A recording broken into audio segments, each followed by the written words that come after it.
Mr. Saktiandi.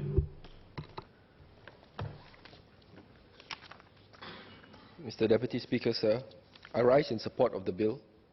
It is good that the amendments spell out clearly what are the specific claims that will be heard by the tribunal, so that more claims can be heard and in a more expeditious manner. This offers clarity for the parties to a contract. Hire purchase is a popular purchase contract for many people, and disputes may arise after the contract is signed. This is especially if the lifespan of the product is shorter than the period of the hire purchase, or when the after-sales service is not delivered as promised. For the consumers to be able to turn to the tribunal, this would help save them much time and will probably be more cost-effective. It is indeed good that the limitation period is raised from 1 year to 2 years. I think this is a good start, but I would ask that the Ministry continually review this limitation period with a view to extend it to 3 years.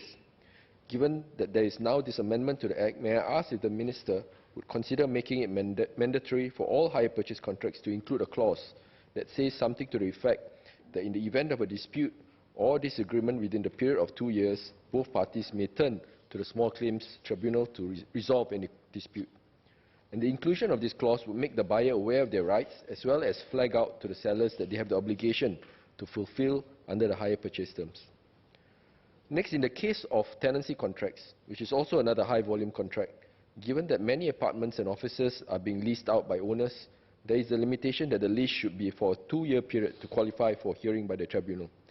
For clarification, there are many contracts where the owners offer options for renewal for a 3rd year. Can I ask, in this instance, if there is a dispute under such a contract during the 3rd year, could the parties be allowed to turn to the tribunal for resolution?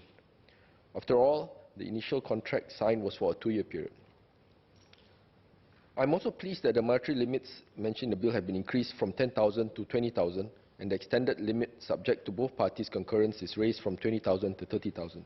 This limit should be continually reviewed, I think, so that it reflects the market conditions, such as inflation and the rise in the cost of items purchased. Thank you.